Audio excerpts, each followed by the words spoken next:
प्रणाम। मैं दीपक त्रिपाठी, भोजपुरी गायक। आज आप सबको आदरणीय राधा मोहन चौबे अंजन जी का लिखा हुआ ये देशभक्ति गीत समर्पित कर रहा हूँ। त्रुटि हो तो माफ़ कीजिएगा। अच्छा लगे तो आप ज़्यादा से ज़्यादा शेयर कीजिएगा, अपना आशीर्वाद मुझे प्रदान कीजिएगा। ए बबुआ ले ले जइहा हमरो समान हो, ए बबुआ ले ले जइहा हमरो समान हो।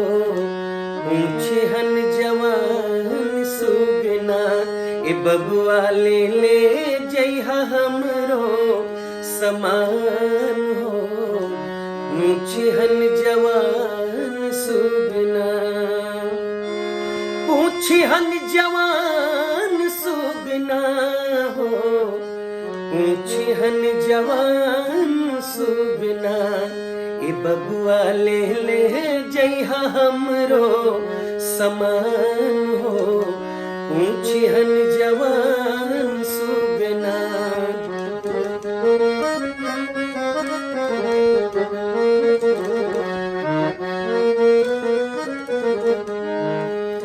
पानी में पनडुब्बी चढ़ के करे सिंधु रखवारी। रक्षा खातिर जुटल हुई है ले बंदूक तैयारी। पानी में पनडुब्बी चढ़ के करे सिंधु रखवारी। रक्षा खातिर जुटल हुई है ले बंदूक तैयारी। ऊपरा गरजत हुई है जेटवा विमान हो। ऊंची हन जवान सुगना, ऊपरा गरजत हुई है जेटवा विमान हो।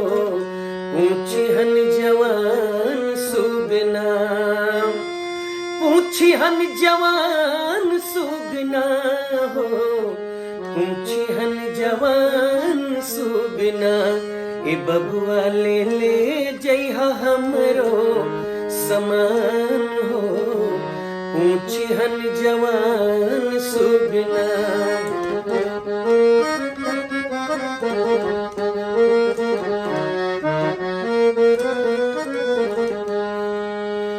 जाते तोहके गले लगे हैं, पूछी है सब कुशलाई। कैसन बाड़े गाँव नगरिया, कैसन बाड़ी माई। जाते तोहके गले लगे हैं, पूछी है सब कुशलाई। कैसन बाड़े गाँव नगरिया, कैसन बाड़ी माई। कैसन बाड़े हमरो, कैसन बाड़े हमरो लड़का सियान हो। ऊंची हन जवान सुगना, ए बबुआ ले ले जइहा हमरो समान हो। ऊंची हन जवान सुगना, ऊंची हन जवान सुगना हो। ऊंची हन जवान सुगना, ए बबुआ ले ले जइहा हमरो समान हो। ऊंची हन जवान सुगना।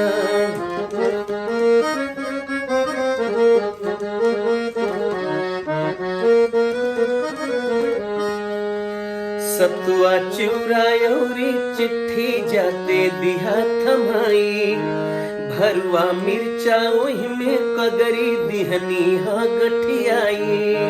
सतुआ चुरायौरी चिट्ठी जाते दिहा थमाई।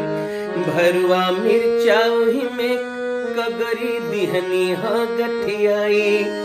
पहिए नाचे लगी है हो, पहिए नाचे लगी है खुशी से परान हो।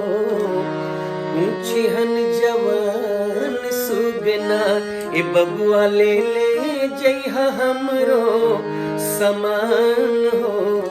ऊंची हन जवान सुगना।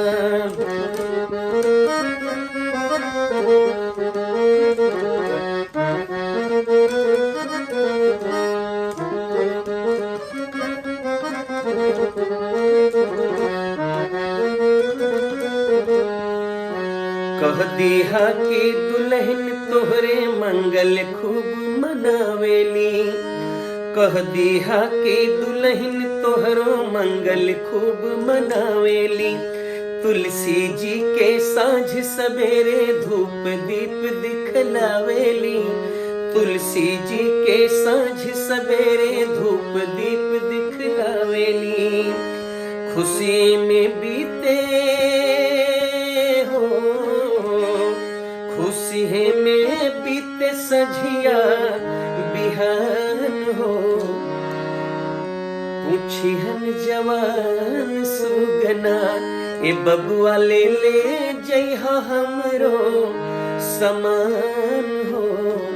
पूछिहन जवान सुगना, पूछिहन जवान सुगना हो, पूछिहन जवान सुगना ए बबुआ ले जइहा हमरो समान